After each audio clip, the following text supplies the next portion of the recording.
Hi, my name is Michael, and I'm going to give you a brief overview of my experience as an Apex Fellow and how it has benefited my learning and experience as a student. I worked at Rosalind Franklin University in North Chicago, Illinois. I would like to tell you a little bit about the university that hosted my internship, Rosalind Franklin University. Rosalind Franklin is a graduate school program which is dedicated to biomedical sciences and practice. It is a small school which has a diverse range of people and biomedical skills taught. It is located in North Chicago, Illinois.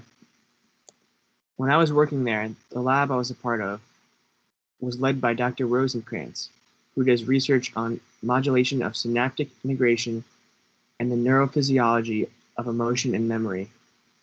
My specific supervisor, who I met with frequently over Microsoft Teams, was Nicole, a postdoctoral researcher who was a student of Dr. Rosenkrantz and was working on stress and anxiety and its relationship to microglia.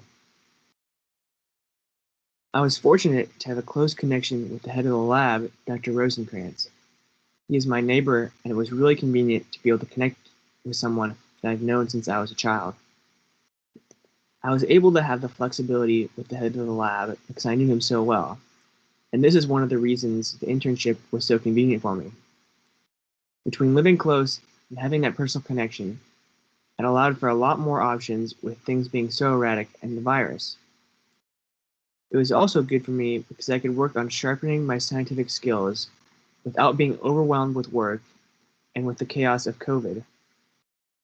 On the right is a picture of my hometown where I worked, and in the background you can see Chicago. Now that I have given you some background, I wanted to tell you some exciting details of my project. This summer, I spent my time looking at the structure of specific brain cells called microglia. One of the ones that you see on the slide is of microglia, which I worked on this summer. These cells can be thought of as immune cells of the brain and change shape dependent on environmental cues like stress responses. I made presentations on the data I collected for the lab group. Working on this gave me the skills to express my knowledge in a clear, concise, and scientific manner. Additionally, I used bioinformatics techniques to shape qualitative data to a more concise form that can be transformed into tables and graphs. This exposed me to graduate research and prepared me for my own future research endeavors. One of the glia cells I transformed is shown on the right. I did this by using a skeletonized program within ImageJ. This is not a Halloween costume for the microglia, but a program which traces the outline of the cell structure. Within the program ImageJ/Fiji, I learned how to make a macro and process images in a batch. On the top right is a string of code I made for my macro. This encompasses all of the edits used to transform images. The initial and final product are on the bottom right. Macros allowed for me to perform multiple edits with one string of code, allowed for greater efficiency of data processing. Developing a macro was new to me, and it took me many hours to learn how these functions work and how I can make the macro more effective. I was able to improve my efficiency when I learned how to batch my macro, which allowed for processing a folder of images. This made the conversion of dozens of images to a more quantitative format possible. Initially, I had been doing edits to individual images, and batch processing a folder was a breakthrough for me because I could watch dozens of images transform within minutes.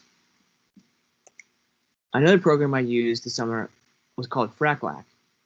This program is within ImageJ/Fiji and converts processed images of microglia into a number which represents the complexity of cell structure. This was done via box counting fractal analysis, which involves complex logarithmic equations for quantification. The settings window for FracLac analysis is on the right, and below is the different measurements the program takes from the image. This finally led me to a graphical representation of microglia complexity in control versus stressed rats. A graph from our analyses is shown on the right depicting how microglia in stressed rats are more active and therefore have less complex structures. I was really proud of the work I did this summer, and I'm glad that my persistence led to an outcome I can be proud of. Programming is a skill which can be applied across many bioinformatics programs. Programming is now an essential part of data processing, and the skills I learned this summer contributed to my knowledge of data processing. Furthermore, developing and troubleshooting my macro guided me to think outside of the box. The research I did this summer can be applied across other research that I will do in the future. Bioinformatics is applicable in many fields of research, and data is always a part of the scientific process. Doing research also gives me the type of experience graduate schools look for in applicants.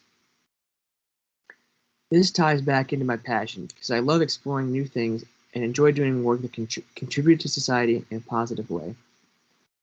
Computational biology and neuroscience is a relatively new field, and knowing that there's so much to learn really makes me excited to go into this type of research in the future. A few things that I learned from this fellowship are that you shouldn't give up when looking for research opportunities, even when hurdles might be thrown in your way. It is important to reach out to a variety of people, especially ones you may already know personally, for opportunities. I was really glad I was able to be a part of the Apex program this summer. If you have any questions, you can reach out to me, or you can just visit the Apex Center. Thank you for listening to my presentation.